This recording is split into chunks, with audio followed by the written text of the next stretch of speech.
Está hoy con nosotros Luis Fernández Galiano, que pronunciará la conferencia titulada Herzog y de Meuron, Dioniso en Basilea, dentro del espacio de reflexión Miradas Divergentes, en el que ya se ha contado con la presencia, entre otros, de Estrella de Diego, Cosme de Barañano, Juan Manuel Bonet, Simón Marchán, Manuel Borja Villel y Miguel Cereceda. Luis Fernández Galiano es arquitecto, catedrático de proyectos en la Escuela de Arquitectura de la Universidad Politécnica de Madrid y director de las revistas AV Arquitectura Viva.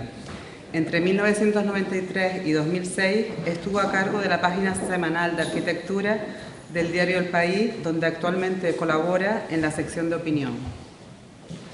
Miembro de número de la Real Academia de Doctores, ha sido profesor invitado en la Universidad de Rice y en la Universidad de Yale, investigador visitante en el Centro Getty de Los Ángeles y crítico visitante en Harvard y Princeton, así como en el Instituto Berlage. Asimismo, ha dirigido cursos de las universidades Menéndez Pelayo y Complutense. Ha presidido el jurado en la novena Bienal de Arquitectura de Venecia y en la 15ª Bienal de Arquitectura de Chile. Y ha participado como experto en el Premio Europeo Mies van der Rohe y en decenas de otros concursos internacionales. Entre sus libros se encuentran títulos como La Quimera Moderna, El Fuego y la Memoria, Spain Builds, en colaboración con el MoMA, y Atlas, Arquitectura Global, circa 2000, con la Fundación BBVA. En el transcurso de su intervención, Fernández Galiano hará un recorrido por la trayectoria de los arquitectos suizos Jacques Herzog y Pierre de Meuron, autores del TEA, Tenerife, Espacio de las Artes. Como es habitual, una vez finalizada su intervención, se abrirá un tiempo de coloquio. La Fundación César Manrique quiere trasladar su agradecimiento a Luis Fernández Galiano por aceptar estar hoy con nosotros. Gracias. Muchas gracias. Muchas gracias por la presentación. ¿Y qué puedo decir? Sino que es un placer estar de nuevo aquí, en esta fundación de la que ya me siento un poco viejo amigo, y en esta isla que sigue siendo todavía un paraíso en la tierra, pese a todos los problemas, sobre todo gracias a la Fundación, que se ha erigido en conciencia crítica y vigilante de la isla, ¿no?, frente a las amenazas del dinero y la codicia.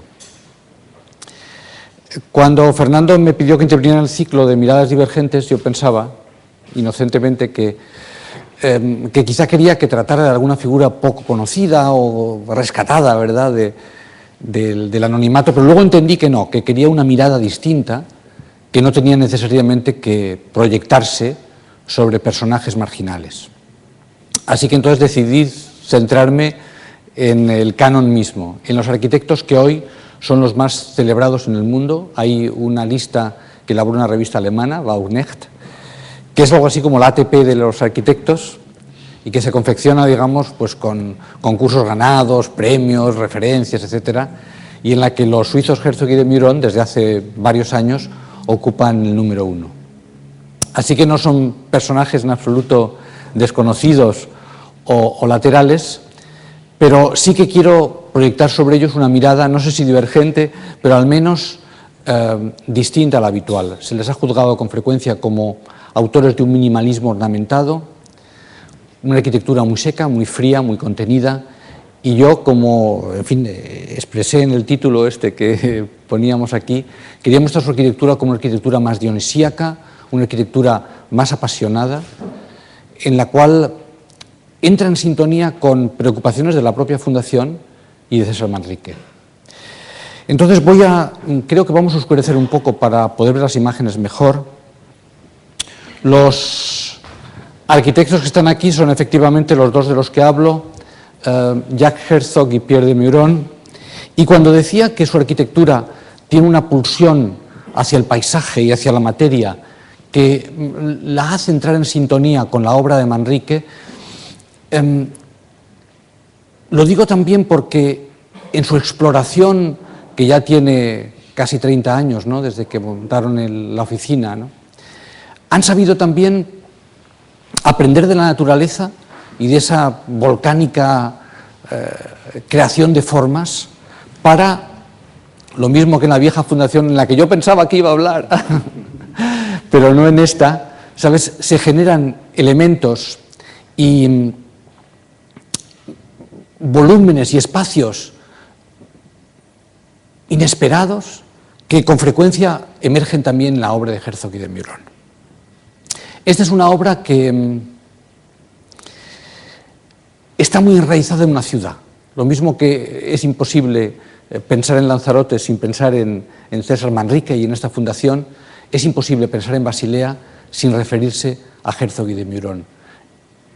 Están íntimamente vinculados a la ciudad y por tanto quizá es conveniente comenzar este recorrido justamente en esa ciudad, en Basilea. Herzog y de Meuron son dos jóvenes que nacen en el año 50 y se van a estudiar a Zúrich, donde es su profesor Aldo Rossi. Y posteriormente, a través de un personaje crítico en su carrera, que es el artista Beuys, conforman una trayectoria que tiene estas dos influencias, la de Rossi y la de Beuys, como elementos sustanciales.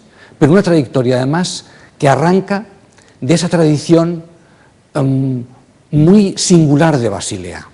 El que ven aquí es el historiador de la arquitectura renacentista Burchard, delante de la Catedral de Basilea, yendo a sus clases con una gran carpeta de grabados, porque Burchard introdujo en la enseñanza de la historia de la arquitectura un método muy visual. Él decía que sin imágenes no se puede hablar de arquitectura, y yo, por tanto, voy a hablarles hoy a ustedes de arquitectura con imágenes, un poco con las imágenes con las que los arquitectos, que somos criaturas muy visuales, generalmente nos aproximamos al mundo. Incluso nuestro maestro Le Corbusier decía que los arquitectos, somos, la arquitectura exige, decía, mucha humildad, mucha paciencia, mucha tenacidad, somos como burros dando siempre vueltas a la noria, decía, pero burros que ven, dice, burros que ven, somos burros que vemos. Y esa condición de ver y de aprender el mundo a través de la mirada quizá nos permite introducir esas miradas divergentes o convergentes a las que Fernando nos invita. Basilea es una ciudad especial por muchos motivos. La primera es que está a caballo de tres países, está en Suiza, pero está justo en la frontera con Alemania y con Francia a la vez, en ese triángulo que forman los tres países, y por ese motivo ha sido siempre una ciudad de refugio. Y al ser una ciudad de refugio, una ciudad en la que ha florecido siempre la inteligencia, que con frecuencia tiene que ir a otras latitudes, ¿verdad?, y a otros climas para florecer. De hecho, Erasmo de Rotterdam, al que conocemos bajo el nombre de Erasmo de Rotterdam, pues tuvo que dejar Rotterdam, acabó refugiándose en Basilea y está enterrado en esa catedral. Y los erasmistas españoles, que florecieron en el siglo XVI en toda la península, al final tuvieron que dejar la península y refugiarse en esa misma Basilea, donde se publicó, por cierto, la primera Biblia en castellano. Así que Basilea tiene con nosotros más vínculos que uno.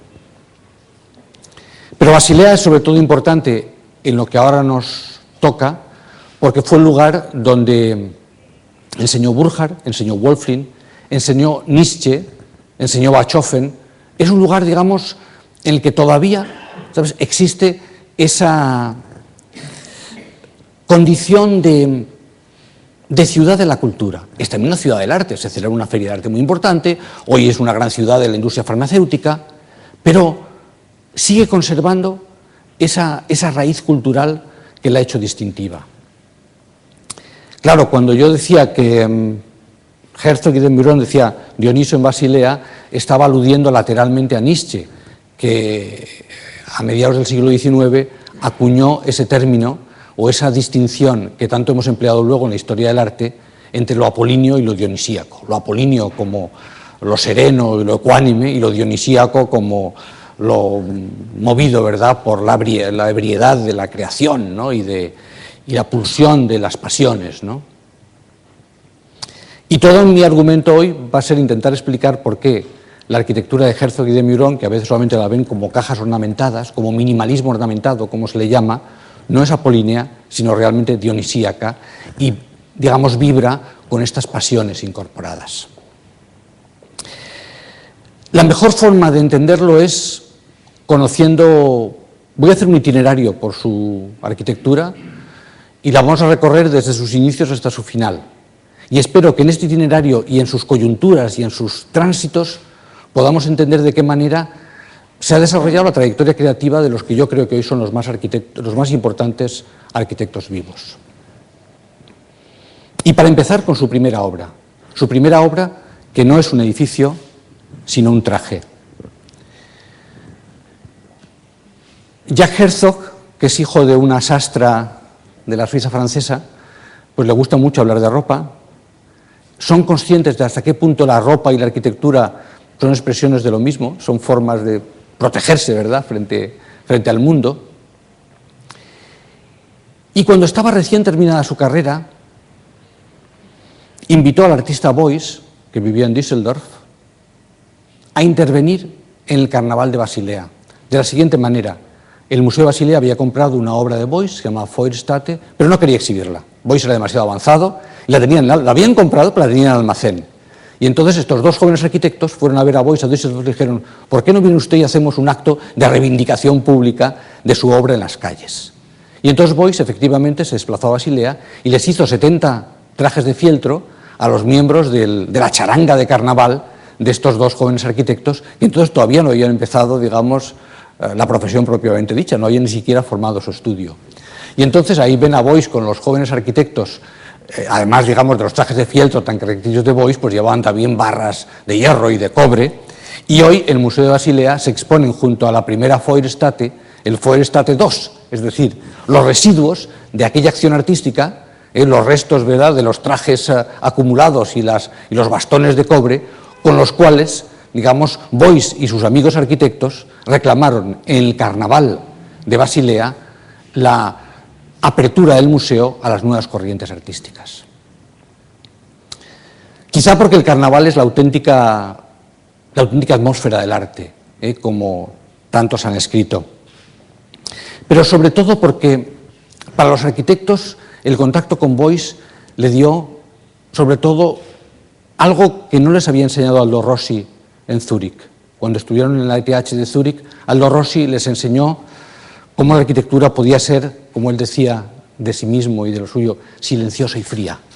Podía ser, digamos, la recuperación de formas vernáculas, pero que se presentaban casi como objetos metafísicos. En contraste con eso, Beuys les dio el contacto con la materia, esa materia como el fieltro, la grasa, que tan caras a Beuys, ¿no? Esa condición chamánica del arte que aplicaron a partir de entonces a su propio trabajo, aunque desde luego pusieron ese revestimiento que a partir de entonces va a caracterizar su arquitectura, que será siempre vestido, que será siempre revestimiento, pero sobre un cuerpo, los cuerpos prismáticos que habían heredado de Aldo Rossi. Aldo Rossi, que dibujaba, en fin, cabinas como estas que se ven de la playa, con una metafísica no muy lejana a la melancolía de Quirico, para expresar, ¿sabes?, esa condición de arrojado al mundo del hombre contemporáneo. Y entonces esa reunión de las cajas de Aldo Rossi y de los vestidos de Beuys hicieron desde el primer momento la arquitectura de Herzog y de Meuron. Su primer edificio es una pequeña casa, la Casa Azul.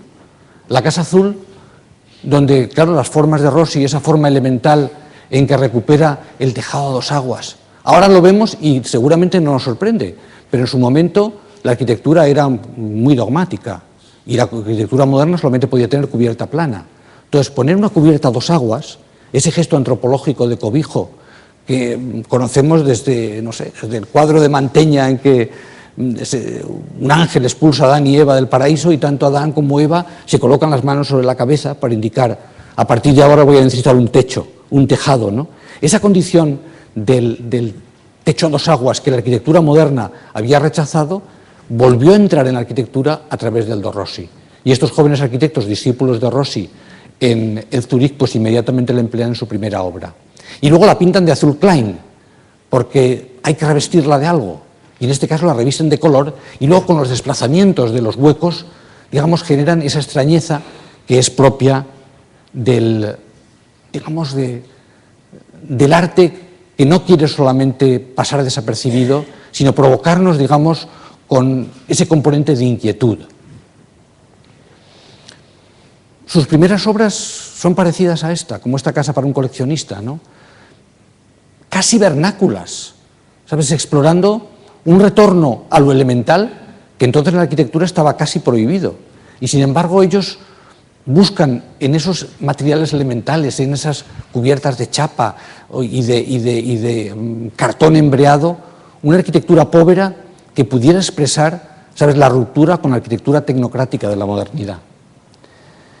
En la exploración antropológica pues hay algunas casas que no llegaron a hacer, pero que lo manifiestan muy bien. Cómo quieren que la casa llegue a ser casi la casa esencial, casi la casa que hubiera dibujado un niño, como en esta casa Rudin, ¿no?, que es algo más que una, ¿sabes?, la casa que un niño puede dibujar sobre una bandeja de agua o sobre una casi alfombra voladora, ¿no?, con los dos ojos y la boca como una calabaza, ¿verdad?, iluminada. Ese retorno a la infancia y a casi a lo esencial antropológico es lo que preside esa primera etapa de la carrera de estos arquitectos suizos, que sin embargo no temen también aproximarse a lo vernáculo de una forma casi directa, como en casas como esta que hicieron en Liguria, la casa de Távole, donde emplean la construcción en lajas típica, digamos, del lugar, pero dotada, digamos, de una característica distinta, con esos pórticos de hormigón, digamos, que nos hacen entenderla inmediatamente como moderna. Pórticos de hormigón, pero que sin embargo, y voy a poner algunos dibujos y algunas plantas, pero no se asusten, serán pocas, pero que explican bien, digamos, de qué manera se emplea lo vernáculo y al mismo tiempo se separa o se segrega de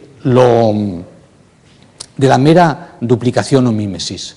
Por ejemplo, esta casa, como ven, aquí está formada, digamos, al final por una gran cruz en el alzado y también en la planta. La planta como es una gran cruz, pero lo importante de la planta no es eso, lo importante de la planta es cómo en esta cruz aparece aquí y sin embargo desaparece en el detalle de la sección, de manera que si volvemos a la primera imagen pueden ver cómo en las esquinas ha desaparecido esos elementos, esos pilares de hormigón que si no le hubieran dado un aire banal, ¿no? A veces a través de pequeños detalles la arquitectura cambia de signo. Ya no es ni absolutamente moderna, que manifestaría su esqueleto de hormigón de forma transparente, ni tampoco completamente vernácula. Es una mezcla de los dos que la hace singular y que la hizo en su momento, pues claro, pues una de las primeras obras que llamaría la atención del mundo sobre estos jóvenes arquitectos. Eran discípulos de Beuys, es verdad, pero para cualquiera que empezara a trabajar en los años 70 no podía dejar de mirar también en la otra dirección y de mirar a Warhol. Entonces también miraban a Warhol. Y al mirar a Warhol, ¿qué hacían? Pues recuperar lo popular, lo de todos los días, y repetirlo en series. Aquí, por ejemplo, en esta casa, utilizaron como celosía de cierre simplemente una pieza metálica, que es la que se emplea en Basilea para los desagües urbanos. Así que esa misma pieza de desagües urbanos, familiar porque la ves continuamente, pero repetida y colocada en vertical, es decir, sometida a ese mecanismo de extrañamiento y de multiplicación, que al final es un mecanismo no distinto de cuando Warhol repite el retrato de Marilyn 20 veces y lo cambia de colores, es lo que hace que su arquitectura también extraiga instrumentos expresivos del universo pop. Claro, estos arquitectos construyen estas casas, estas primeras viviendas con tanto éxito que empiezan a convertirse en arquitectos casi residenciales, ¿no? Y reciben un encargo importante en aquel momento en París, curiosamente en la Rue de Suisse, en la calle de los suizos, para realizar lo que ahora veremos, que son un par de piezas que completan la manzana y luego otro gran elemento en el interior de la misma, que, en fin, sé que no todos son arquitectos aquí, no siempre se entienden las plantas, pero algunas no tengo más remedio que poner para explicarlo. Construyen estas dos piezas que vemos aquí cerrando el conjunto de la manzana y una pieza horizontal completamente distinta. Y lo interesante del asunto es que mientras que la mayor parte de los arquitectos abordarían una cosa de este género, digamos, pues intentando utilizar los mismos recursos compositivos y constructivos, en el caso de Herzog y de Meuron entienden que construir en fachada, que fabricar la máscara, el rostro, digamos, de la vivienda y construir en el vientre blando de la manzana son cosas completamente distintas, y así lo abordan haciendo que la banda del interior tenga una condición mullida, ¿verdad?, con estas persianas de madera completamente distintas a las persianas metálicas que lo cierran en el exterior, ¿no? Este es el exterior que da a la calle, ¿verdad?, con esa visión de estas celosías metálicas desde el interior del balcón, y este es, por el contrario, la configuración de las viviendas que abren a ese patio de manzana que casi evoca un interior del siglo XIX, ¿verdad?, vernáculo, ¿no? Pero no me quiero extender en los temas residenciales, porque lo cierto es que Herzog y de Meuron, digamos, empiezan a ser importantes cuando realizan sus primeras obras para una pequeña, no tan pequeña, una mediana compañía de caramelos aromáticos que se llama Ricola, que a lo mejor alguna vez han comprado, y con los que establecen muy buena relación y en muy poco tiempo realizan 3 edificios. Y cada uno de esos 3 edificios modifica de forma extraordinaria, yo creo, el trayecto que siguen. El primero de ellos es este almacén que hacen para Ricola en Laufen, un almacén y también componente productivo, que es casi tecnología povera, con unas planchas de fibrocemento que a lo lejos sí que parecen tablones de las herrerías que por aquella zona de Suiza pues son muy frecuentes, ¿no?, que es una zona muy boscosa, ¿no?, y sin embargo con esa organización casi clásica de un templo que tiene un pedimento, un desarrollo y finalmente una coronación con esta cornisa, ¿no? Es un edificio que no tiene apenas nada y que sin embargo alcanza una monumentalidad con unos medios económicos y materiales extraordinariamente modestos. Algo parecido ocurre cuando les encargan un depósito de locomotoras en la estación de su ciudad, de Basilea, y lo ejecutan a la manera suiza, un gran cajón de hormigón con lucernarios de vidrio. Esto es lo que entendemos por la arquitectura suiza tradicional, una arquitectura exquisitamente construida, pero con esa especie de violencia áspera, ¿no?, y lacónica, ¿no? Pero al mismo tiempo que el almacén, les piden que hagan una cabina de señales. Y esa cabina de señales se convertirá en la primera obra que les hace internacionales. De hecho, es la primera maqueta de su obra que compra el Museo de Arte Moderno de Nueva York para su colección permanente. Y esto es porque una cabina de señales no puede ser un encargo más trivial, ¿no? Y sin embargo ellos deciden, bueno, envolver la cabina normal en digamos, en una especie de vendaje de cobre, que en principio tiene la justificación técnica de que sea una jaula de Faraday y entonces se protege mejor, digamos, de la radiación electromagnética, pero de hecho lo que fabrica es un objeto de un hermetismo y de una belleza singular, carente de toda relación con la escala, porque claro, no se advierten, salvo aquí, ¿verdad?, apenas un poco los huecos detrás, los transparentes, ¿no?, a través de estas lamas que se alabean un poco para dejar esa especie de visión casi de máscara para que pueda penetrar luz al interior de las oficinas de los que atienden esta cabina de señales. Pero el objeto era, por un lado, de tal belleza y de tal singularidad y de tal introspección que nos fascinó a todos. Por aquel entonces ya Herzog había hecho un vídeo experimental en el que se filmaba a sí mismo lamiendo una maqueta, ¿no?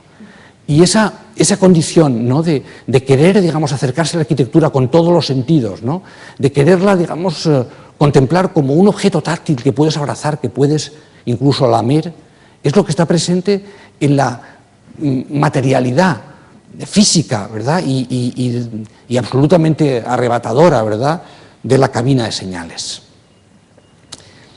Y al mismo tiempo que se acercan así a la materia como un mecanismo expresivo, usan también la pátina, el tiempo, el deterioro. En este caso es un estudio que hacen para un amigo suyo, un pintor, y el estudio deciden que en lugar, digamos, de pintarlo de un color o revestirlo de una chapa, que van a dejar una cortina de lluvia sucia, que el óxido, ¿verdad?, y los líquenes vayan conformando el auténtico cierre del estudio. Y esta imagen se convertiría en mítica, porque estaba introduciendo el tiempo en la arquitectura y la degradación y la decadencia como algo que, lejos de verse como una patología de la construcción, se comprende como un mecanismo estético que permite que el envejecimiento se incorpore a la organización de la arquitectura.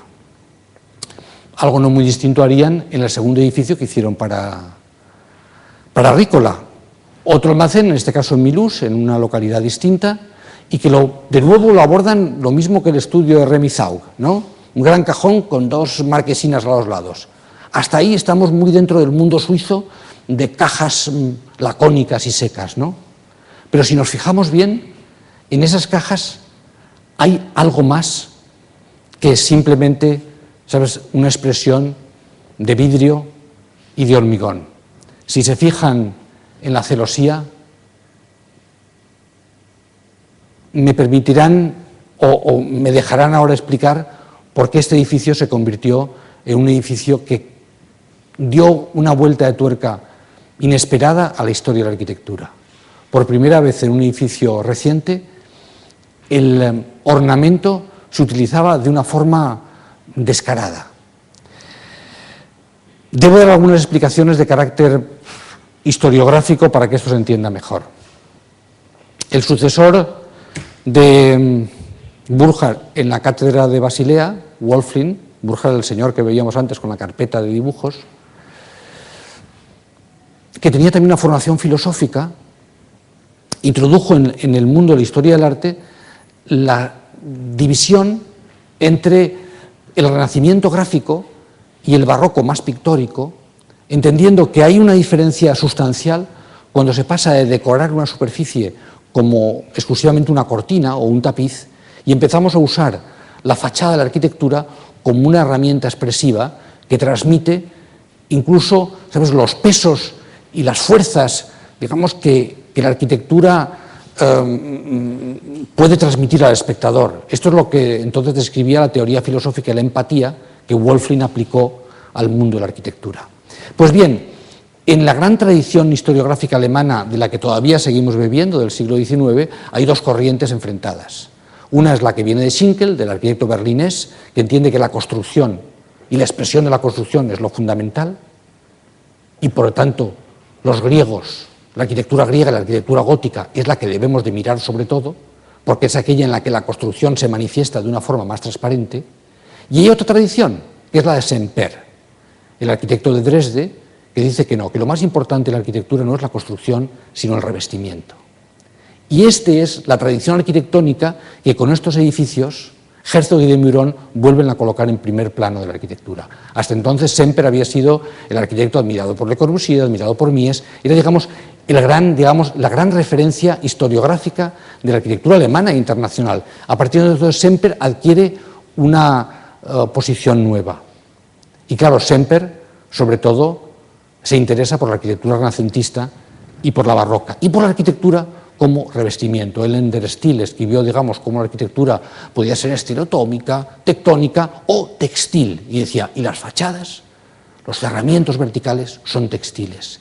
Y esta condición textil entró en sintonía con el descubrimiento que por aquellas mismas fechas realizaron los arqueólogos sobre la condición polícroma de la vieja arquitectura clásica, ¿no? Cuando descubrieron que los templos griegos habían estado pintados de colores muy vivos, pues ellos mismos se atrevieron a hacer edificios pintados de colores vivos. Este es un discípulo de Hittorf, el que fue el introductor de la policromía en la arquitectura y que construye nada menos que un museo para Thorvaldsen, el gran escultor neoclásico, cuyas obras son todas, digamos, apolíneas en el sentido nieschiano, ¿no?, absolutamente níveas, ¿no?, y sin embargo lo colorea, ¿verdad?, con esa violencia que es la misma que habían aprendido, ¿sabes?, en las reconstrucciones de los arqueólogos, y la misma que estaba presente en los estudios textiles de Semper, o también, ¿sabes?, en estas láminas que también provienen de Semper, donde él vuelve a mirar a los griegos con el mismo espíritu que los había mirado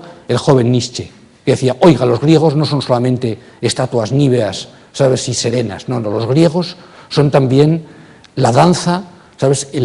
La tragedia, el teatro, ¿sabes? Y ese vértigo báquico, ¿verdad?, de la pasión desatada. Esa visión del mundo clásico como aquel en el que conviven lo apolíneo y lo dionisíaco, que Nietzsche, digamos, nos pone en primer término, se vierte a la arquitectura a través, sobre todo, de la decoración y del color.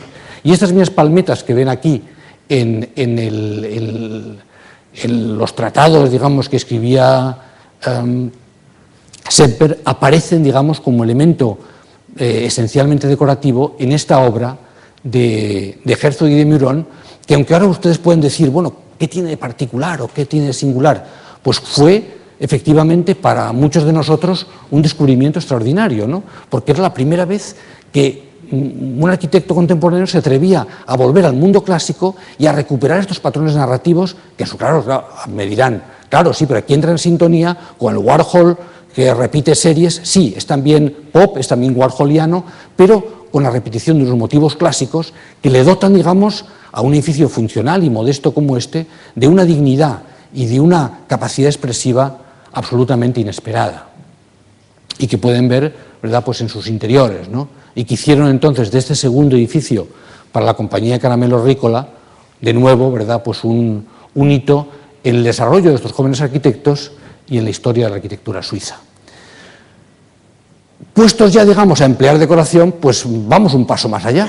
En el siguiente edificio que hacen, que es una biblioteca en la cual se homenajeaba a Humboldt, ¿verdad?, pues el gran geógrafo y polígrafo alemán, pues deciden tomar una serie de fotografías relacionadas con la carrera de Humboldt y las imprimen tanto en los vidrios como en el hormigón, para formar esa especie de sólido compacto que cuando nos acercamos ven que se manifiesta de esta manera.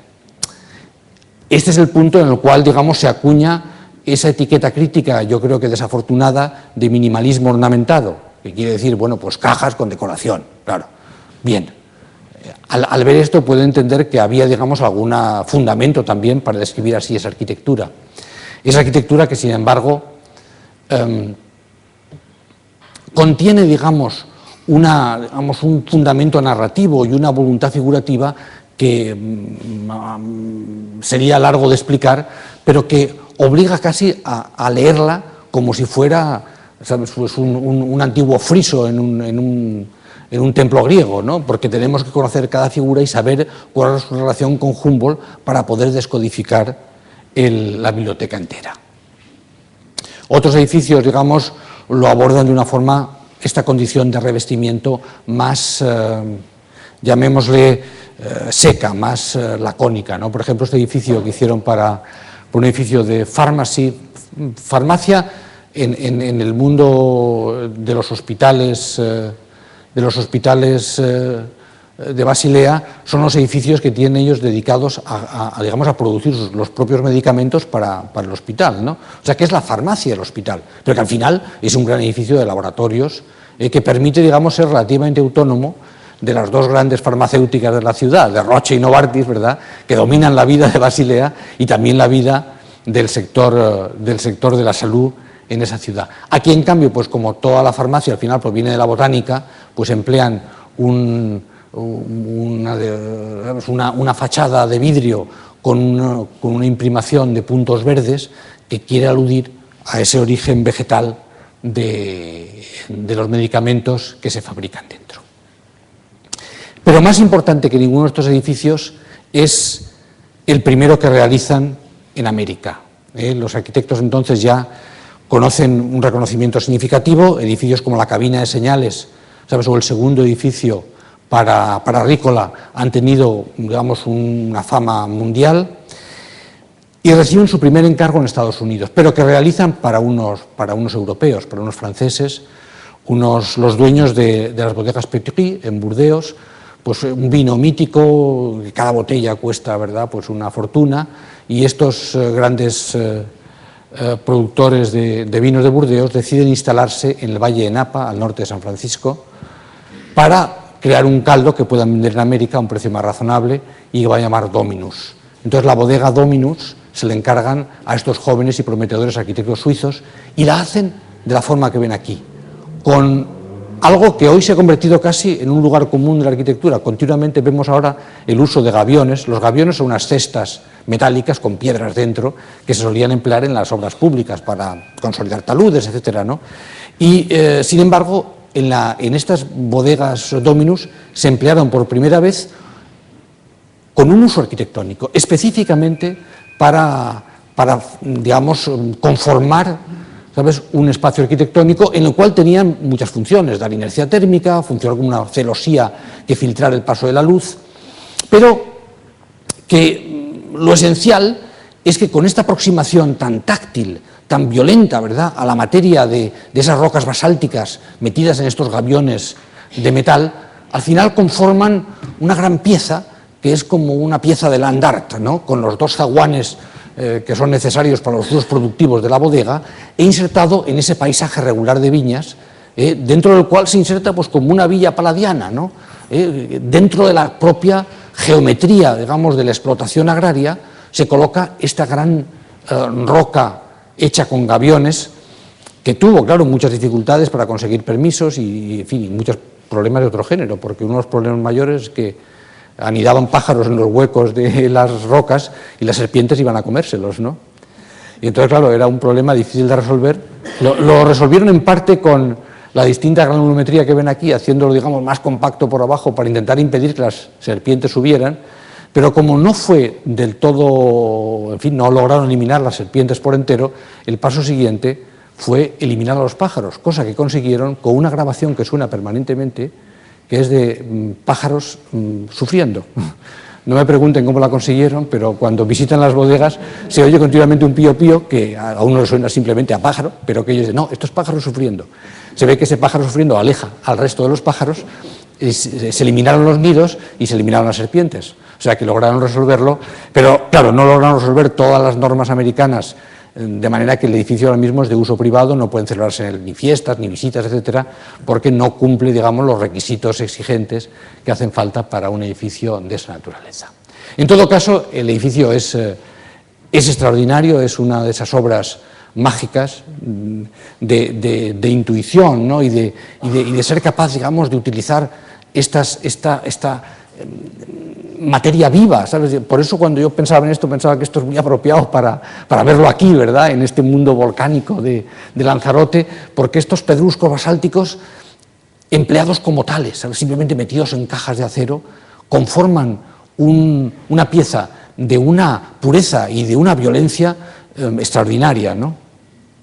Y cuando te aproximas más, pues claro, comprendes que la arquitectura puede ser también esto, esa arquitectura que ya Herzog quería chupar en una maqueta, ¿no? O sea, que nos provoca, digamos, con esa voluntad, ¿no?, de ser algo más, ¿sabes?, que simplemente una composición o una construcción.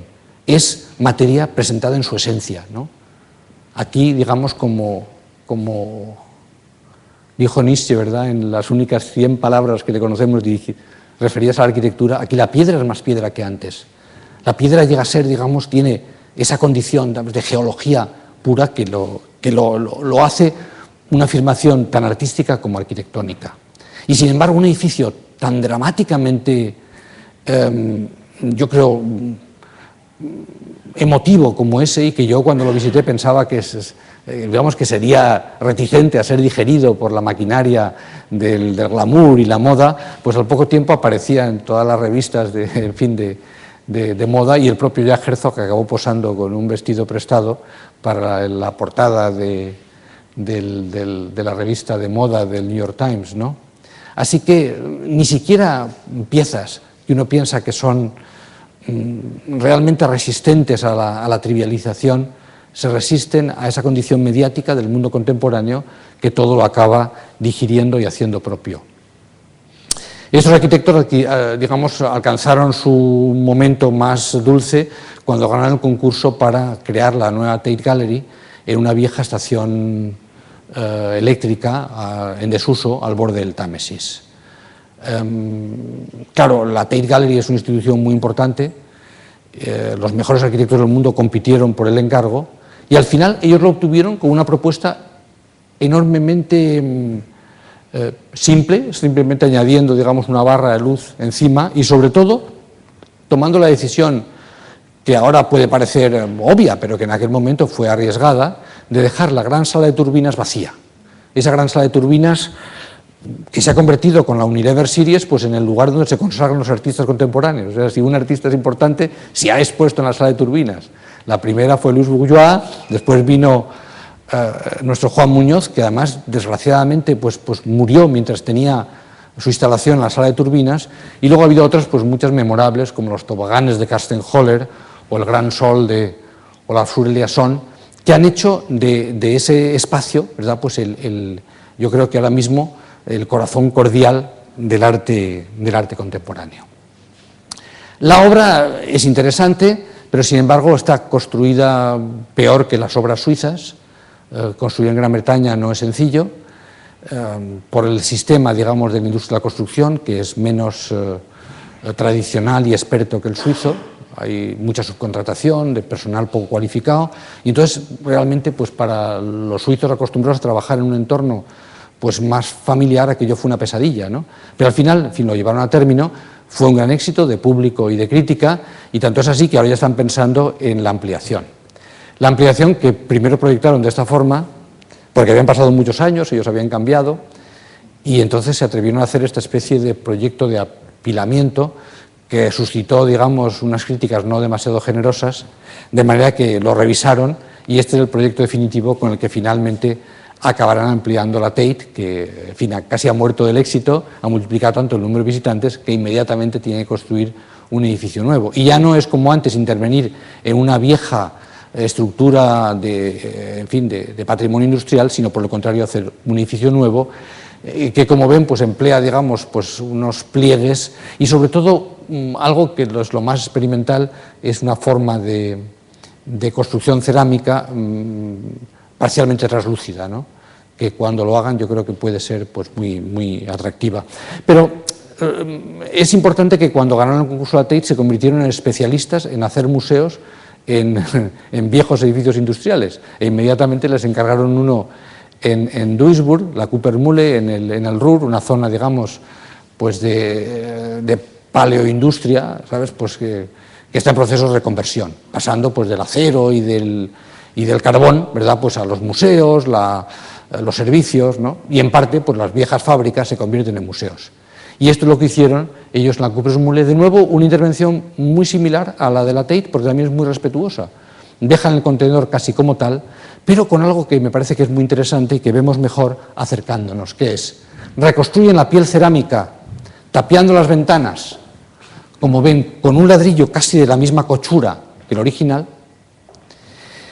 y después, en esa piel reconstituida, rasgan los nuevos huecos de manera violenta, ¿no? Expresando los nuevos usos del edificio.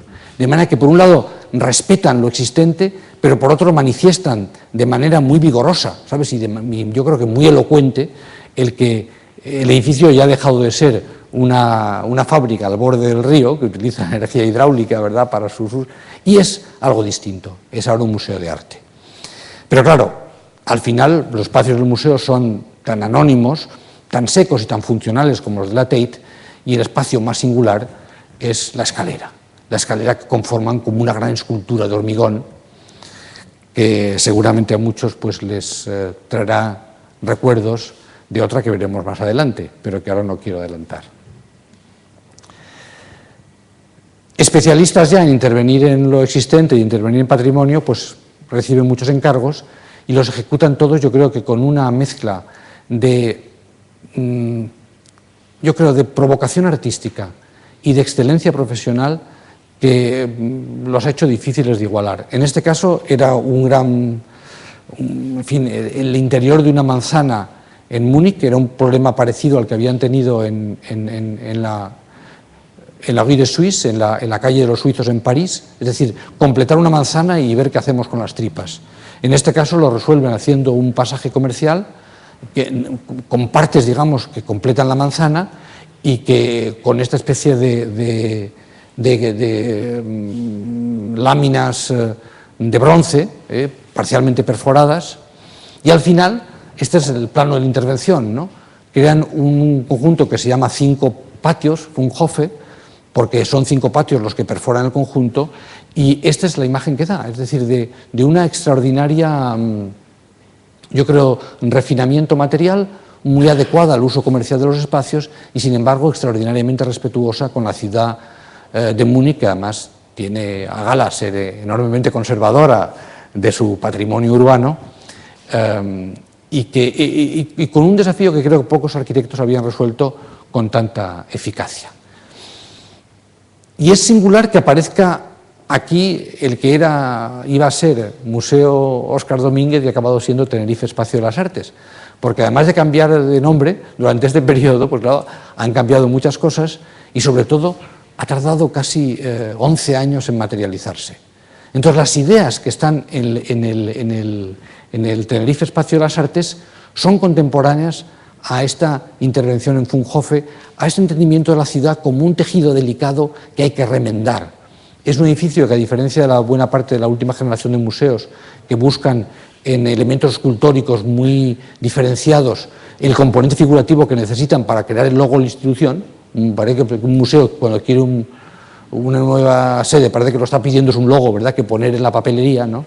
Pues en este caso hacen un edificio sin logo, un edificio sin imagen, un edificio muy horizontal en el que solo, digamos, los cortes diagonales de los itinerarios peatonales que solían cruzar esa zona del casco de Santa Cruz se mantiene. El edificio es el primero en el que exploran esta especie de fachadas carcomidas, de ejecución, en fin, más laboriosa seguramente de lo deseable, pero donde buena parte de su obra tardía arranca.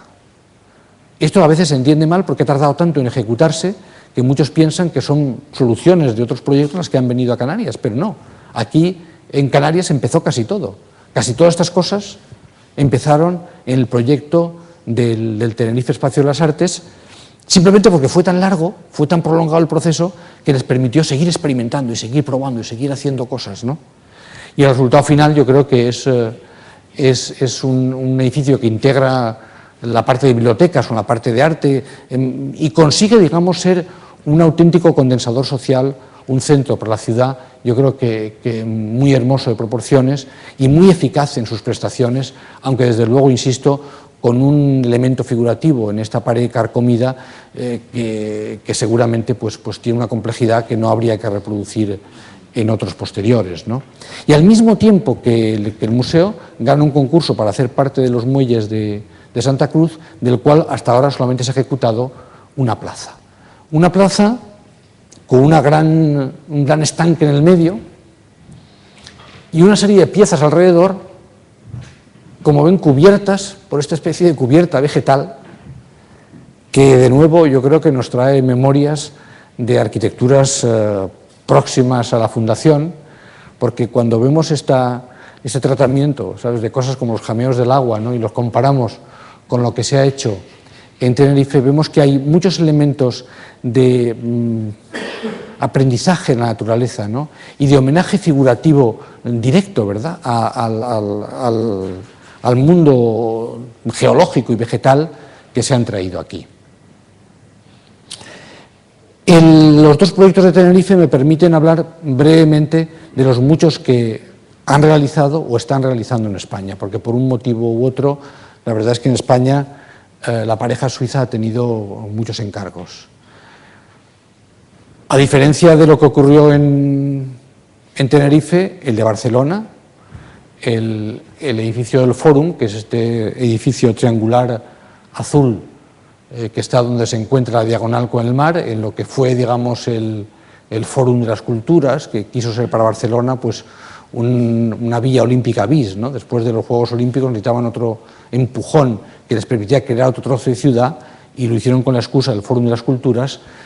Y a diferencia, como decía, del proyecto canario, se hizo en un tiempo muy breve, pero por desgracia hay que decir que también ha sido seguramente el peor de los que han realizado en España. La idea inicial no era mala, que era crear una gran plaza cubierta, sin embargo la ejecución, pues con este añil, ¿verdad?, pues con texturas y estos brillos que antes les mostraba, ¿no?, y que a veces evocan la arquitectura más festiva de los años 60, pues ha sido, yo creo que en fin, menos bien recibido que otros, en parte por el fracaso del conjunto del foro, ¿no? El que la operación no haya tenido un éxito urbano, pues arrastra cada una de las piezas y las contamina, ¿verdad?, con su, como ocurriría en caso contrario, ¿no? Cuando alguien realiza un museo para una institución que funciona muy bien, sabe que la mitad del trabajo está ya hecho, ¿no? Porque las instituciones contaminan, ¿verdad?, a sus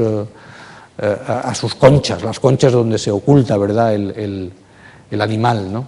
Este es un proyecto que ganaron para hacer en Jerez una ciudad del flamenco y que, lo mismo que el proyecto canario, pues también va lento, pero como ven, pues reutiliza muchas imágenes de la arquitectura islámica para formar celosías que han estudiado de forma interminable en el estudio Basilea, en cuyo jardín tienen incluso ya un fragmento a escala 1:1 de lo que serán, digamos, las piezas que conformarán esa futura ciudad del flamenco de Jerez. Y algo parecido está ocurriendo en Zaragoza, donde, con motivo de los fastos del 2008, pues quisieron que, además de, en fin, de lo que se estaba realizando en el recinto de la Expo, pues hubiera alguna obra de carácter cultural que quedara, digamos, en el centro de la ciudad. Entonces, como tenían dos edificios que eran, digamos, los restos construidos de la exposición hispano-francesa de 1908, a fin de cuentas lo de 1808 fue una guerra contra los franceses, y la exposición hispano-francesa quería ser, digamos, 100 años después, un gesto de reconciliación, y en la ciudad de Agustina de Aragón, ¿no? Es decir, que en una ciudad, digamos, mítica en cuanto a los hitos de la guerra de la independencia, ¿no? Entonces dejaron dos edificios de cierto valor patrimonial, uno que es Museo de Bellas Artes y el otro que es escuela, ¿no? Escuela de Bellas Artes y Artes y Oficios, ¿no? Entonces la propuesta era transformar el edificio de Artes y Oficios, llevar a los estudiantes a otro sitio y convertirlo en Museo Goya. Claro, el principal problema de hacer un Museo Goya es que Zaragoza no tiene Goyas. Tiene muy pocos, los han ido comprando Ibercaja poco a poco, los grabados, tal, pero no tiene suficientes. Entonces, Herzog y de Meuron tuvieron el talento extraordinario de proponer un proyecto con el que ganaron el concurso, en que no solamente proponía un enganche escultórico con estas escaleras que aquí eran de cerámica y que en la segunda versión y la definitiva van a ser metálicas entre los dos edificios, sino sobre todo, y esto es más importante, proponían resolver el tema de los Goyas, de la ausencia de los Goyas, y que sin embargo Zaragoza necesita un museo Goya, creando lo que llamaban las anchor rooms, o salas, digamos, de anclaje, que eran 4 grandes salas incorporadas en el viejo edificio, y a veces, como veía en la primera imagen, que asoman y rompen la fachada para asomarse fuera, pero, como digo, salas que reproducen en sus dimensiones las capillas o los recintos donde Goya había realizado pinturas murales. Claro, uno puede temer cuando ve eso que esté proponiendo una especie de Las Vegas con facsímiles de las pinturas ahí dentro, pero no, la propuesta es un poco más sofisticada, y lo que hace, aunque reproduce cada uno de esos espacios, como pueden ver la capilla, por ejemplo San Antonio de la Florida y muchos otros, ¿no?, lo reproduce a su tamaño exacto, pero luego propone que sean artistas contemporáneos que, en diálogo con Goya, ocupen esos espacios y le den al Museo Goya los Goyas que no tiene, y que van a ser, digamos, los grandes artistas contemporáneos que quieren dialogar con Goya, porque a fin de cuentas es un artista que por muchos motivos suscita este apetito, ¿verdad?, de emulación y de diálogo en tantos de los grandes creadores vivos hoy. Claro, habían hecho Cooper's Mule, habían hecho la Tate, no hacían nada más que caerles encargos, y aquí tenemos, en este caso en Hamburgo, unos galpones en el puerto, unos viejos almacenes, pero que están protegidos, todo está protegido. ¿Podríamos hacer aquí una ópera? Claro, hacer una ópera dentro de un edificio de almacén en el puerto de Hamburgo no era fácil, pero dijeron, bueno, vamos a ver qué se nos ocurre, y lo que se les ocurrió fue, claro, ponerla encima del edificio existente. Esta es la ópera del Elba, que ahora es una de sus obras más grandes, que además la de estar en construcción y que va muy adelantada, pero que tiene algo, digamos, de surreal, porque todo el programa se coloca por encima, porque claro, no puedes colocar una gran sala donde hay unas crujías pequeñas y unas luces singulares, y conservan el edificio industrial y el pasado portuario, ¿verdad?, de los muelles, y sin embargo colocan la ópera del Elba justo encima. Y claro, pues en Madrid lo propio, ¿no? En Madrid teníamos la central eléctrica, ¿sabes? En este caso no hubo concurso siquiera, porque esto fue un encargo directo de la Fundación La Caixa, que entonces estaba dirigida por Luis Monreal, y pensaron, bueno, ¿quién ha hecho buenos museos en edificios industriales? Y además una central eléctrica, pues nos viene al pelo, ¿no? Entonces le encargaron efectivamente que hiciera un museo dentro de una vieja central eléctrica construida hace más de un siglo, la central eléctrica del Mediodía, pero con, el problema serio de que estaba, digamos, rodeado de callejas pequeñas y sin plaza alguna. La que ven ahora, que es la que al final consiguieron, se obtuvo durante el proceso de proyecto, consiguiendo comprar una gasolinera que estaba en este emplazamiento, ¿sabes?, desmontándola y haciéndolo espacio público. Pero cuando los arquitectos reciben el encargo, aquí hay una gasolinera y es una central eléctrica rodeada de calles verdaderamente minúsculas. Claro, una gran institución artística necesita, o de cualquier tipo, ¿no?, un umbral urbano, y como no había forma material de conseguirlo, pues tomaron la decisión, que ahora parece, innecesaria o demasiado heroica, de eliminar todo el plinto de granito del edificio y colocar la plaza debajo del mismo.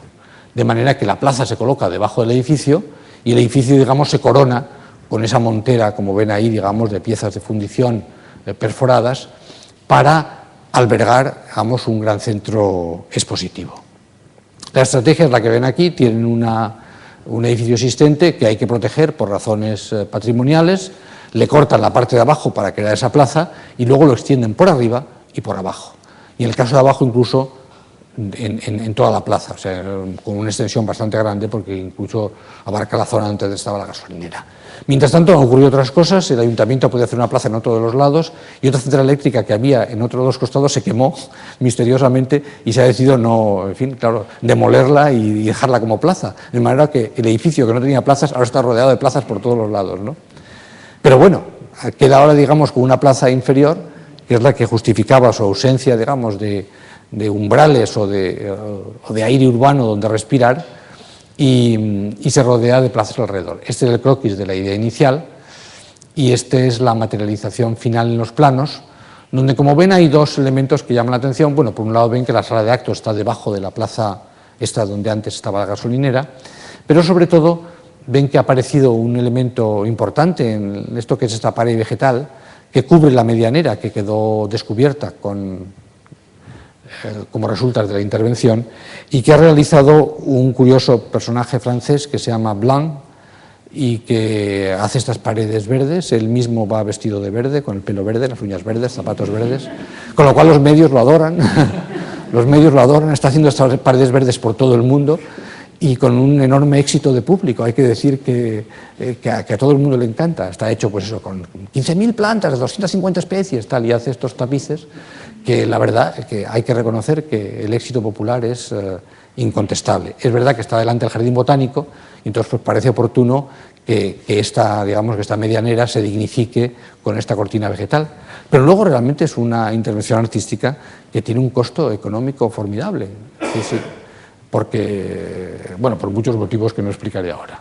En todo caso, el edificio de Madrid yo creo que es bastante mejor que el de Barcelona, permítanme que lo diga esto como madrileño orgullosamente, y es seguramente el mejor de la Milla de Oro. Es decir, que yo creo que es, como obra de arquitectura, es más significativo e importante que las últimas ampliaciones, la ampliación que hizo Nubel de Reina Sofía, la ampliación de Moneo del Prado y la ampliación que hicieron los jóvenes catalanes de la Thyssen. O sea que este conjunto de obras que se ha hecho en esta zona, seguramente esta es la más importante, ¿no? Tiene momentos muy hermosos, ¿verdad?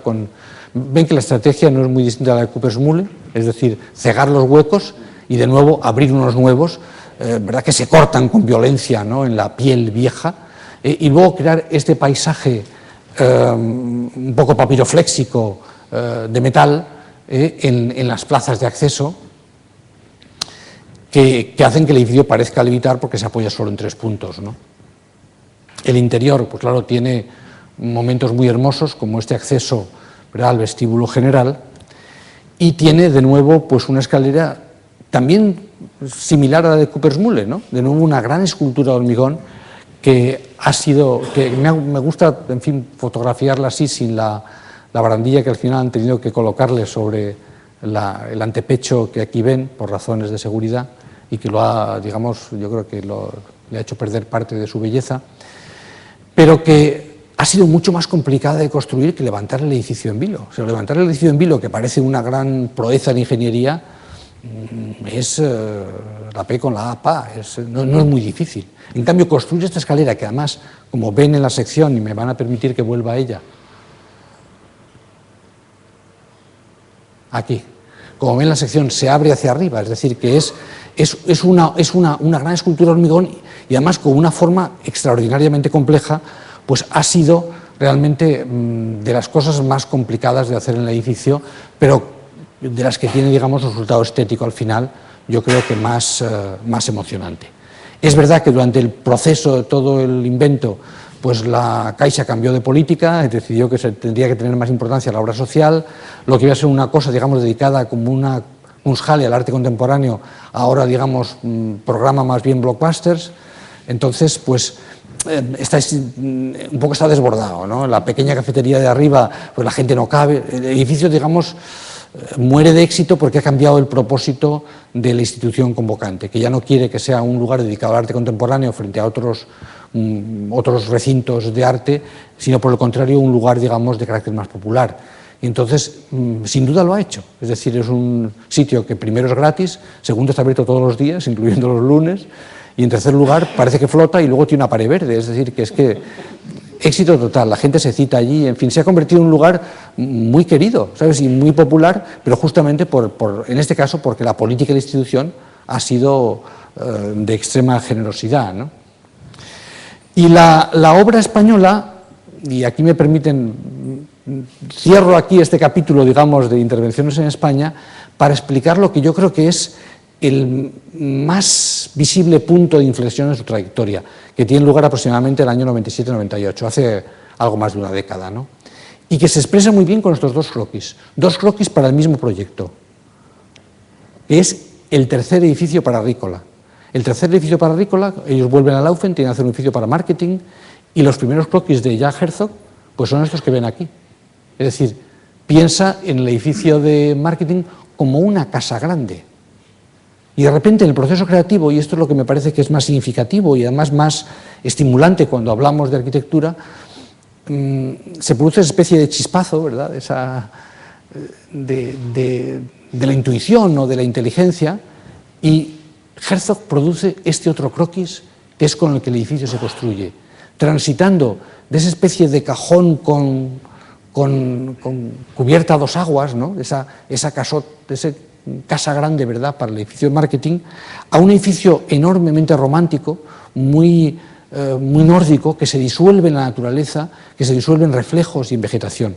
Lo van a ver aquí, el edificio de entrada, digamos, con los pliegues del vidrio perimetral contribuyen a diluir la condición de la forma, luego la cubierta se extiende con estas grandes pértigas flexibles sobre las cuales trepan las plantas, de manera que se mueve, y al final llega a integrarse con los taludes de césped, de manera que se disuelve en el mundo vegetal alrededor. Esto, claro, en la obra de Herzog supone el abandono definitivo, ¿verdad?, el cortar amarras con Aldo Rossi, ¿no?, y con esa voluntad de hacer una arquitectura esencial, que buscara ¿sabes?, esa especie de arquetipos vernáculos, ¿no? Ahora no, ahora es una arquitectura hecha desde las emociones y de esas pulsiones, yo creo que un poco, pues, es empatía con la naturaleza que está presente, ¿verdad?, en el humus gótico, ¿verdad?, del mundo germánico, y el edificio luego incluso se acentúa, ¿verdad?, con las cortinas de cuerdas de colores de Rossmann y Trockel, ¿verdad?, que casi siempre trabajan con artistas, y en este caso el artista lo que aporta es todavía esa vibración cromática que contribuye a diluir la condición de la forma. Como harían por lo demás en muchos otros edificios posteriores, como el Laban Theatre que hacen en Londres, o en otros como el edificio de rehabilitación de Basilea, que donde incluso exploran formas que casi parecen traídas de la arquitectura otomana, y en edificios tan singulares como el Schaulager, un edificio que es una mezcla de edificio de exposición y de edificio de almacén que construyen en una zona periférica de Basilea. Justamente, al ser una capital del arte, hay grandes coleccionistas, tienen grandes almacenes donde tienen las obras contemporáneas a veces ocupan muchísimo sitio, son enormes, y entonces las tienen allí pues esperando, en fin, venderlas o usarlas para Dios sabe qué usos, porque la verdad es que hoy el mercado del arte está tan enredado con otros mercados monetarios non santos que uno no sabe bien en qué pasa en esa unión de tres fronteras y tres legislaciones fiscales y tres policías financieras, ¿no?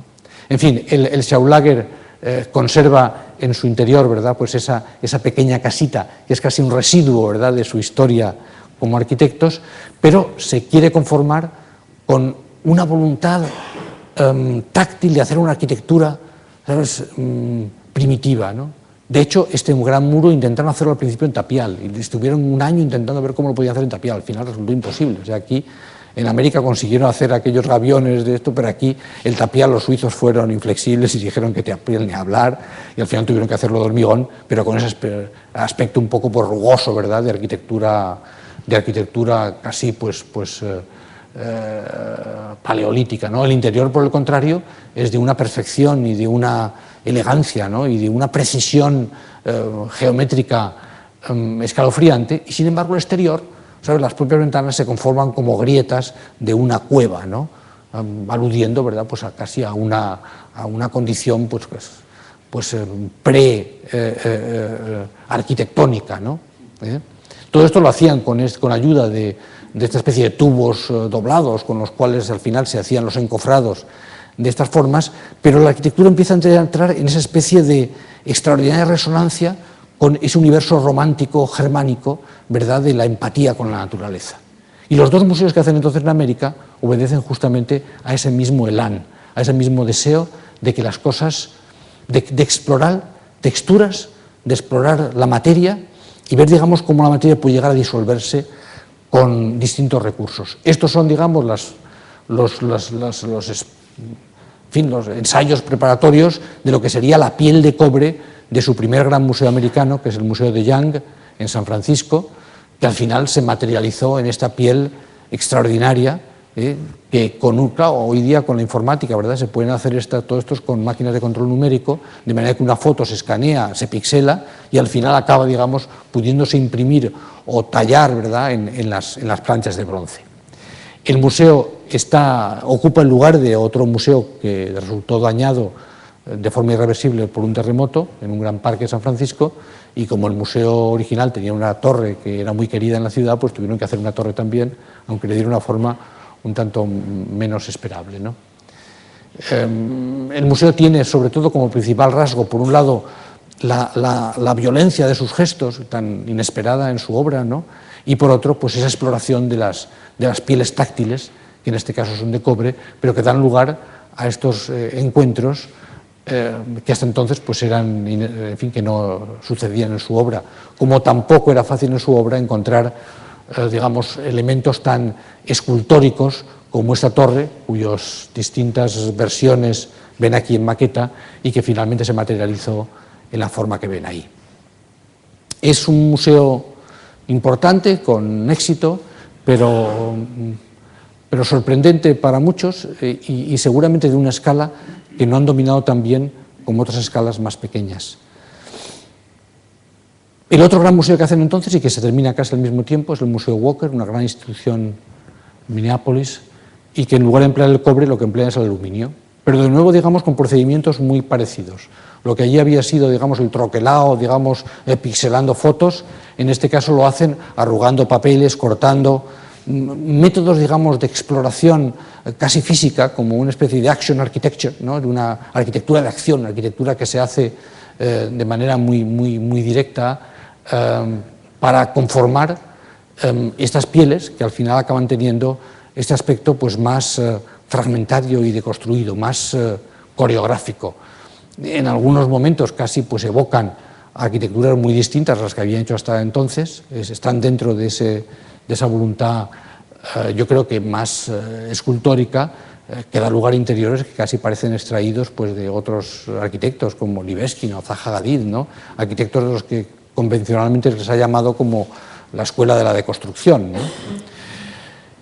Pero siguen siendo fieles a sí mismos, al menos en una cosa, en el uso de este tipo de decoraciones, en este caso casi extraídas, digamos, de la lencería, ¿no? Y los encajes, ¿no? Y que cierran las salas y se emplean también en el interior del teatro, incluso con esa conformación de los huecos, con esos antepechos blandos, casi un poco dalinianos, ¿no? Que intentan introducir un elemento más que orgánico de seducción, yo creo a la manera surreal, ¿no? En el edificio mismo, ¿no? Dalí decía que la única arquitectura válida era la arquitectura peluda, y ellos, si no han llegado a hacer arquitectura peluda, sí se han aproximado a través de esa arquitectura, digamos, de miembros carnosos, ¿no? Los museos, en este caso, creo que no fueron tan logrados, pese a ser dos grandes instituciones americanas, como un edificio mucho más pequeño que iniciaron después y terminaron antes. Un edificio minúsculo que hicieron para una compañía de moda, para Prada, en Tokio. En Omotesando, el gran barrio de la moda, donde todos los grandes arquitectos contemporáneos han hecho un edificio para todas las grandes marcas. O sea, que todas las grandes marcas, todos los grandes arquitectos han ido a Omotesando y han dejado un edificio. Pues de todos, a mi juicio, el mejor de todos los que se hicieron con este propósito es justamente el de Herzog y de Meuron para Prada. Un objeto casi cristalino, pero en el que por primera vez en su arquitectura usan una piel resistente, una piel, como ven aquí, digamos, con estos rombos, pero que no solamente conforma el exterior estructural del edificio, sino que expresa la organización interior, porque como ven, muchos de estos, cuando estos rombos se unen, esto es la expresión, digamos, extruida de la sección del edificio. El edificio tiene dentro, digamos, zonas romboidales que salen a fachada y que se integran con esa estructura. Es un edificio de una, de una construcción inmaculada, o sea, de una precisión emocionante, y en el cual emplearon estos vidrios curvos que luego usarían en otros edificios, por cierto, hechos por una empresa española, por Cricursa, ¿no? Pero luego, claro, realizados allí con una perfección japonesa, y con esta introducción de algo que era más ajeno a su arquitectura hasta entonces, que es la riqueza espacial. Hasta entonces Herzog y de Meuron hacían edificios, digamos, con unas pieles y unos ropajes muy atractivos, pero no exploraban las vísceras, ¿verdad?, los órganos del edificio con la misma voluntad experimental. Y aquí sí lo hacen, ¿no? Y como ven, digamos, la sección llega a tener, pues, momentos, pues, enormemente singulares, ¿no? Y el interior, desde luego, es, yo creo que si alguna vez van a Tokio no dejen de verlo, porque es, yo creo, en la carrera de Herzog y Meuron, de los 3 o 4 mejores edificios que han hecho en su carrera. Es realmente una gema engastada, ¿verdad?, en este barrio de locura, y esas cosas que mágicamente salen bien, un poco como les ocurrió con la cabina de señales o con las bodegas Dominus, ¿no?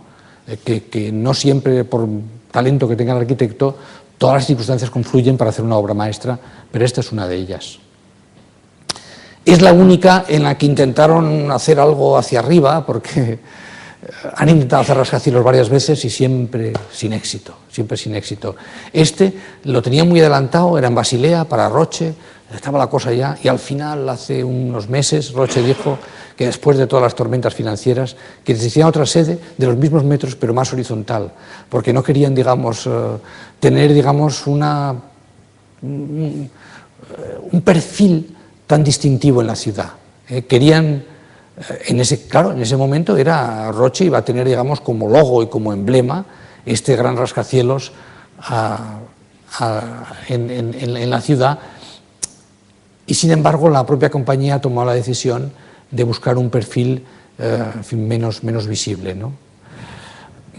Tampoco tuvieron éxito en el concurso para hacer la sede de Gazprom en San Petersburgo, un concurso muy mal planteado, con una torre verdaderamente formidable frente al casco histórico de la ciudad, que ha sido, en fin, censurado por todos los organismos de patrimonio, pero que, como se da la circunstancia que Putin es de San Petersburgo y quería que la sede de Gazprom, que es la gran empresa energética, estuviera en su pueblo, pues se está haciendo. Es decir, que lo ganó otra empresa, una empresa escocesa, y se acabará haciendo un rascacielos en un lugar inapropiado, para el que ellos hicieron una propuesta verdaderamente muy hermosa, pero yo creo para un lugar que no debería nunca haber sido construido de esta forma, ¿no?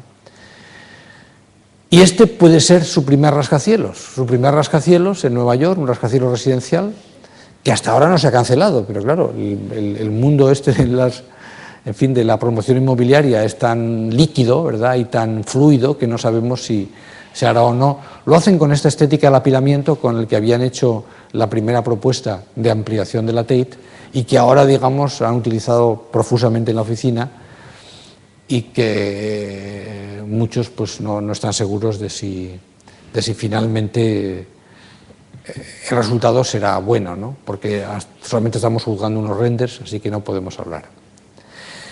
El que no es un rascacielos, sino un edificio horizontal, pese a la peineta que sobresale, y ahora la mayor obra de la oficina está justamente en Madrid. Es la sede del BBVA. Saben que la mayor parte de las grandes empresas han decidido, en lugar de rascacielos, tener campus. Lo decidió en primer lugar el Santander y se hizo un campus, lo hizo Kevin Roche, después Telefónica y también se hizo un campus, que lo hizo Rafael Laoz, lo ha decidido también Repsol, y ahora el último que se ha sumado es el BBVA, que ha decidido hacer un edificio, una nueva sede esencialmente horizontal. Pero como, aunque sea horizontal, hace falta decir aquí estoy yo, pues se recorta dentro de este edificio sustancialmente horizontal una pequeña rebanada y se pone de pie para que el edificio manifieste, ¿verdad?, su condición institucional, ¿no? Es divertido porque, claro, es inevitable comentarlo, ¿no? Las 4 torres que se hicieron en la sede del Real Madrid están aquí y Tuñón y Mansilla ganaron el concurso para hacer un palacio de congresos como una gran rueda, que es esta que ven aquí. De manera que se piensa que en el futuro, ¿verdad?, pues habrá 2 ruedas que estén, digamos, en diálogo en el perfil de Madrid. No habrá tal diálogo real porque la rueda de Tuñón y Mansilla tiene 120 metros de alto y es muy ancha, y esta es una rueda muy pequeñita y de solo 60 metros de alta. Así que, digamos, aunque aquí la vemos en primer término, la realidad es que esta es mucho más modesta, es decir, que la gran rueda del alcalde Gallardón será mucho más grande que la pequeña rueda, ¿verdad?, de Francisco González. De hecho, ellos la han proporcionado para que sea más bajita que la actual sede del BBVA, que lo hizo Sáenz de Oiza, que está en Azca y que para los arquitectos es un edificio muy querido, ¿no? Entonces aquí están las 2 dibujadas a la misma escala. Pero les decía, digamos, de los tránsitos, ¿verdad?, en la obra de Herzog y de Meuron, y quiero, digamos, contarles un tránsito más, ¿no? Un tránsito más, pero en este caso, claro, no tan nítido como el que veíamos en Ricola Marketing, en que había pasado de hacer casitas, ¿verdad?, a hacer este edificio con forma poligonal estrellada, ¿no?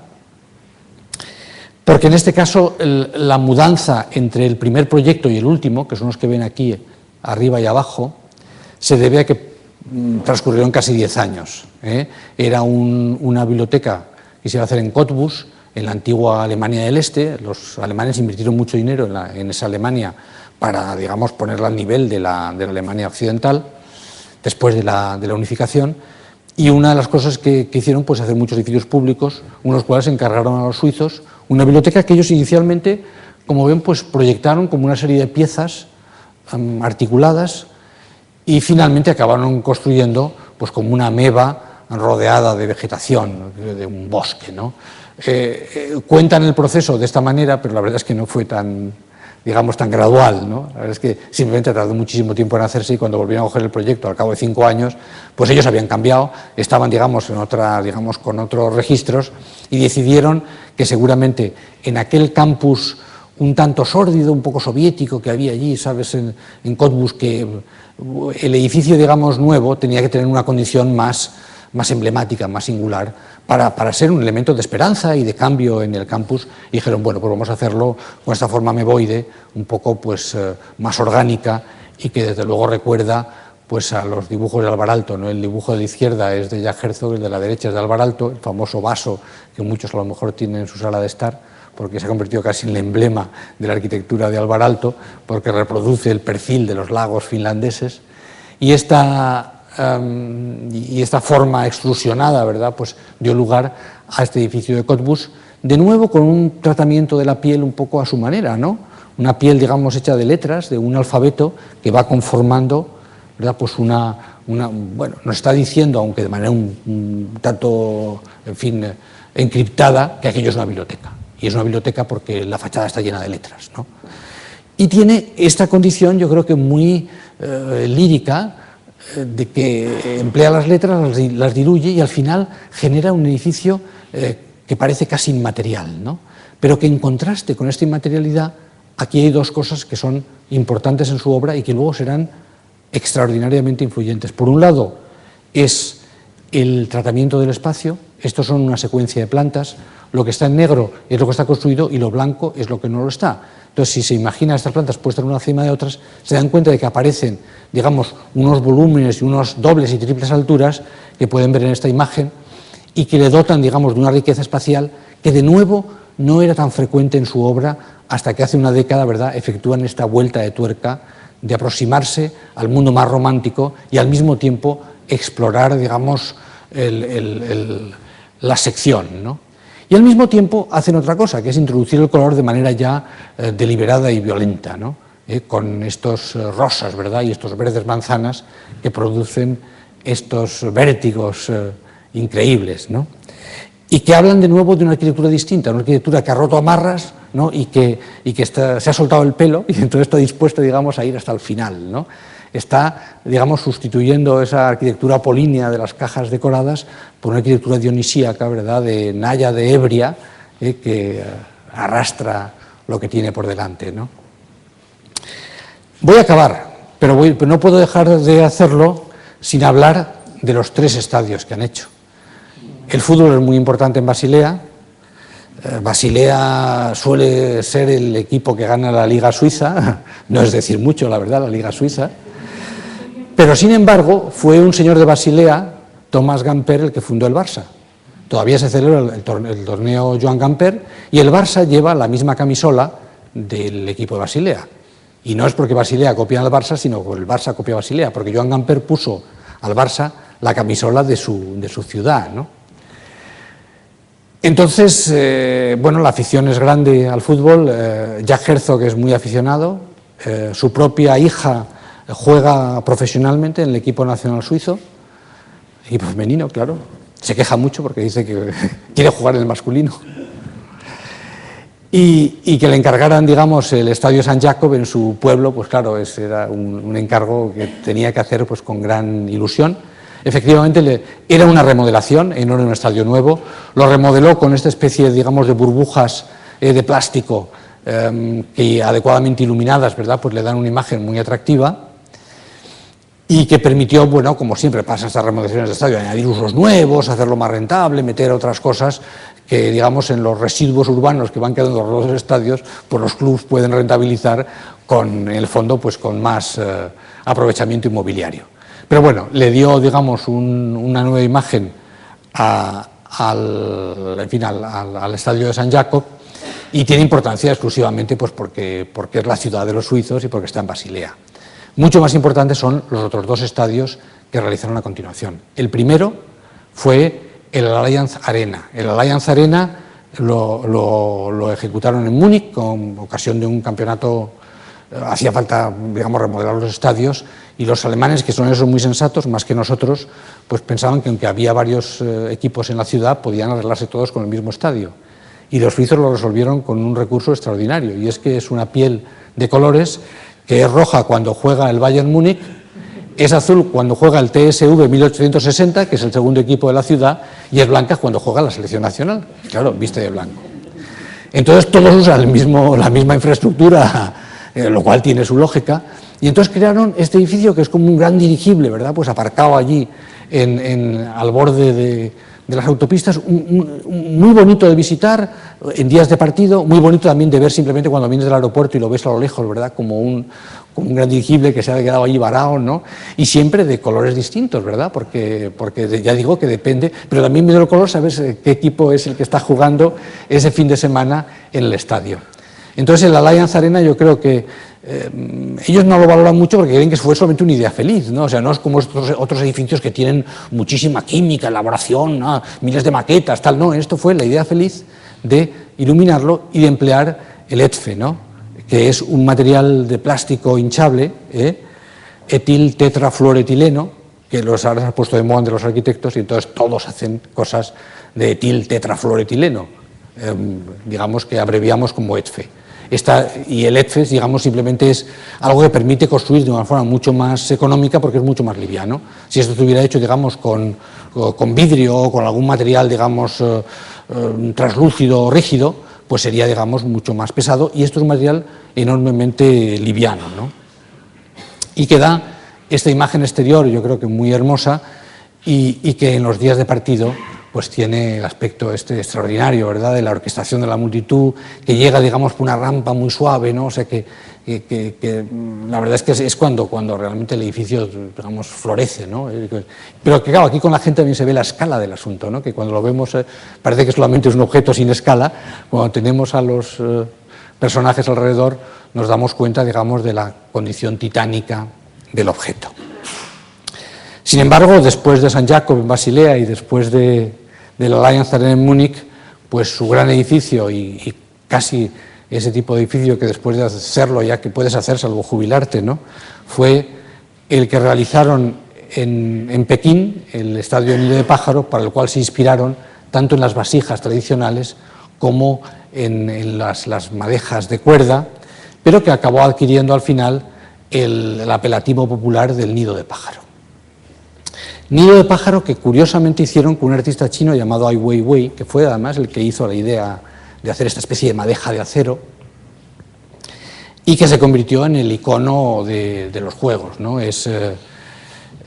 Fue el símbolo de la ceremonia inaugural, ¿verdad?, y se ha convertido casi en el símbolo de la nueva China, ¿no?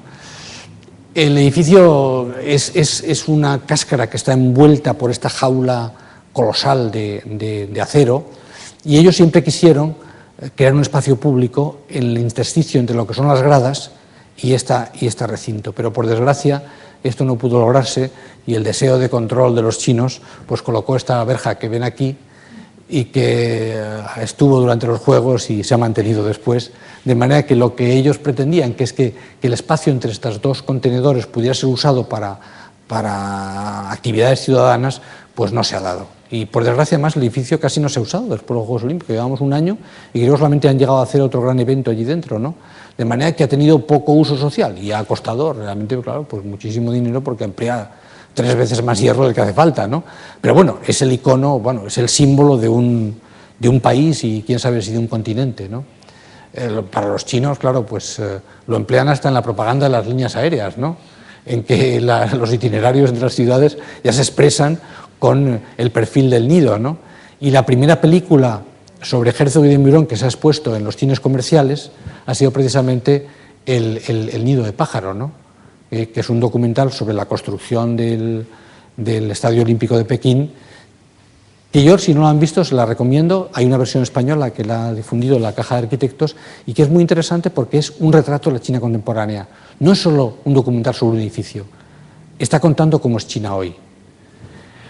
Claro, no sabemos de qué es símbolo, ¿no? La Coca-Cola lo presenta como si fuera el símbolo de la nueva China incorporada, digamos, en la modernidad cosmopolita, es decir, el Nido de Pájaro es el símbolo de que China ya no es diferente, sino es un territorio de la globalización, y sin embargo el New York Times lo juzga de forma completamente distinta y lo dibuja en medio de un paisaje idílico como algo que representa en su esencia la China eterna, ¿no? No sabemos muy bien, digamos, si es digamos, la modernidad o por el contrario el estadio lo que representa es la China intemporal, pero lo que sí sabemos es que los chinos lo han incorporado ya en sus billetes. Y lo han incorporado en sus billetes, y además esto es lo que creo que me parece más significativo, sustituyendo a la vieja exaltación de los obreros que dentro, digamos, de la retórica del régimen, pues eran los que debían ocupar el protagonismo, ¿verdad?, en el papel moneda, ¿no? Pues no, los obreros han desaparecido, ahora los billetes llevan el estadio, y sin embargo fueron obreros al final los que lo construyeron, ¿verdad?, en condiciones a veces muy precarias y con muchas más víctimas de las que hubiera sido deseable. Al final es un símbolo, sí, del poder de China, el poder económico y también el poder militar de la nueva China, y se conforma como un icono del siglo en que estamos, que sin duda será el siglo de Asia y que acaso sea esencialmente el siglo de China, y que habrán construido, ¿verdad?, pues esta pareja de arquitectos de Basilea, ¿verdad?, pues al lado ¿verdad?, en el corazón, ¿verdad?, del país del centro. Y eso es todo, muchas gracias, buenas noches y gracias por su atención y por su paciencia.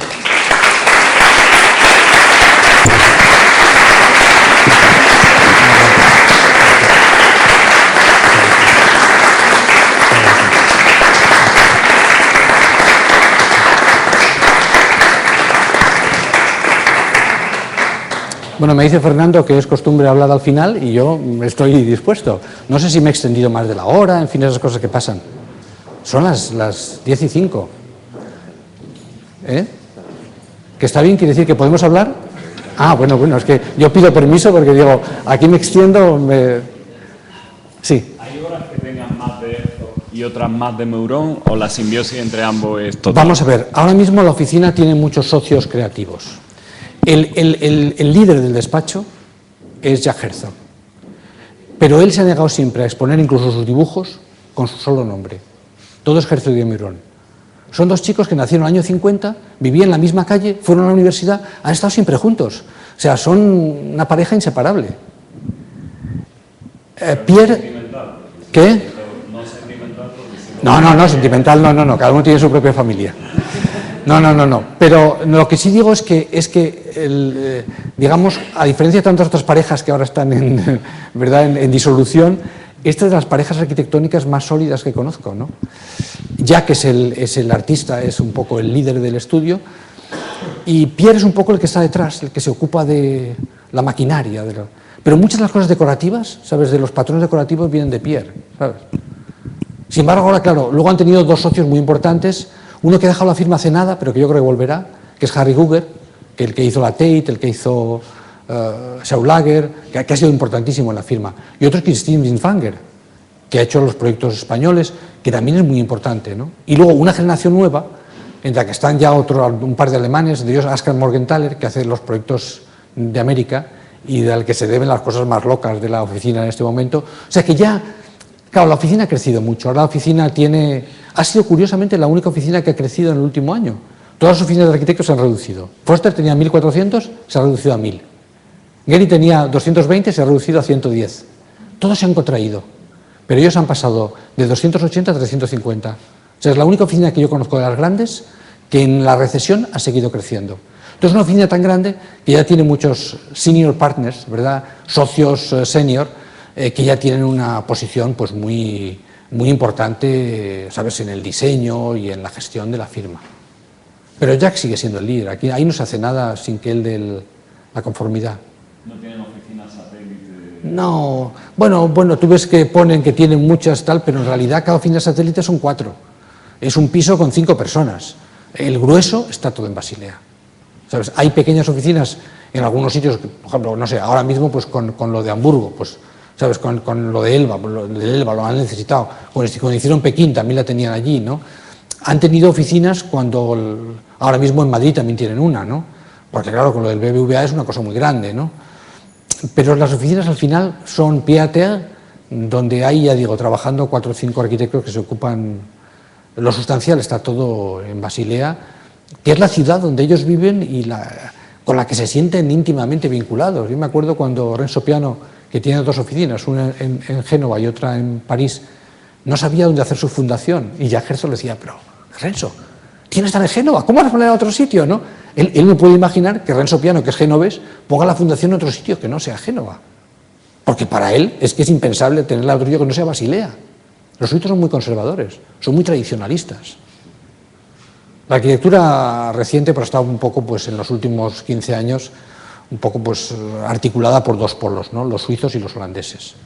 Los suizos ultraconservadores y los holandeses ultramodernos, ¿no? Un territorio artificial, todo el invento, ¿sabes? Los holandeses todo, y en cambio los suizos, todo en Suiza, ¿sabes? Se mueve lentamente, ¿no?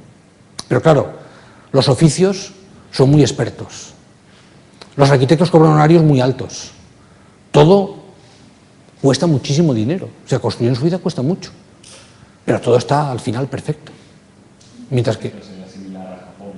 ¿Qué? Sí, es parecido a Japón, igual de conservador, es decir, que lo cual tiene ventajas para la arquitectura, porque bueno, yo recuerdo cuando Harry Google estuvo dirigiendo la obra de la Tate, es que el pobre estaba...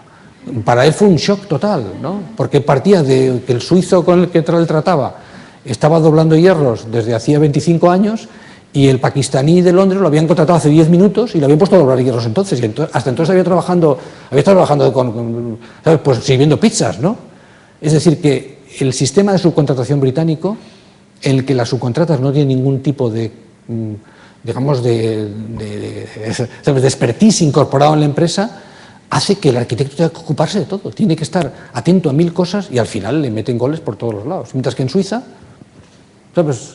Los contratas lo hacen todo, lo saben hacer muy bien, ¿sabes? Y te llevan, ¿sabes?, en brazos, ¿no? Sí. Buenas noches. Puede que el éxito radique en, como usted bien lo definía, que me parece que puede ser una especie como de fórmula, en la provocación artística combinada con esa excelencia profesional, que en este momento de crisis, ¿no? Pues se hace como muy difícil, ¿no? Yo creo que es un buen resumen, ¿no? Porque por un lado, su arquitectura es siempre experimental, siempre provocadora, siempre buscando caminos nuevos, en diálogo con el arte. Yo estoy muchos amigos artistas y se sienten parte también de ese mundo del arte. Pero por otro, dentro es perfecta.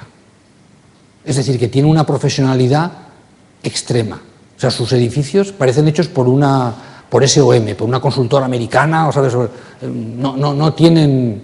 Hay una cosa curiosa, por ejemplo, los arquitectos holandeses casi siempre queman al cliente. Consiguen un cliente y al final el cliente sale corriendo, ¿no? Desesperado, ¿no? El ejemplo más notorio es Kohlhaas, que los pierde mucho antes de hacer el edificio. O sea, y en cambio los suizos, siempre que consiguen un cliente, consiguen hacer muchas obras para el mismo cliente. O sea, le repiten mucho. ¿Sabes? ¿Por qué? Porque generan, digamos, una relación en la cual entienden que la arquitectura es una profesión de servicio y que deben de ofrecer lo que el cliente espera de ellos. Ellos hacen su exploración artística, pero al mismo tiempo, ¿sabes?, le ofrecen lo que en el terreno presupuestario, funcional, etcétera, el cliente espera. Y esa combinación es muy buena. Otro que la tiene también muy aquilatada así es Renzo Piano, ¿no? Que también tiene, digamos, esa condición de experimentación, ¿sabes?, en lo que es la construcción, ¿sabes?, los ensambles, y sin embargo, esa atención cuidadosísima al cliente. Los dos últimos concursos que se hicieron en Estados Unidos para dos grandes museos, uno en Los Ángeles y otro en Nueva York, los ganó los dos Rem Koolhaas. Y los dos se peleó con el cliente y al final el cliente dijo, ni concurso ni nada, que lo haga Renzo Piano. Y Renzo Piano está haciendo los dos, ¿sabes? ¿Por qué? Porque al final los clientes se cansan de los arquitectos demasiado abrasivos. Y entonces Herzog o Piano están del lado, digamos, de los arquitectos que tratan al cliente con cariño.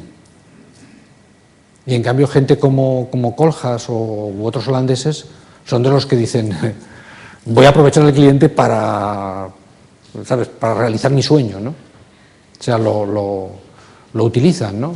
Yo creo que en ese sentido yo estoy más próximo a Herzog o a Piano, que son conscientes, como decía García Márquez, que se alquilan para soñar. Es decir, que tienen que soñar los sueños de otros, no los sueños propios.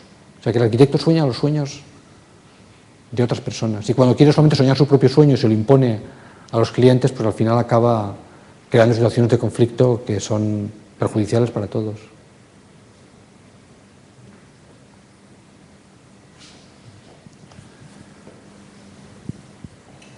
Bueno, pues nada más. Muchas gracias por todo. Buenas noches. Gracias.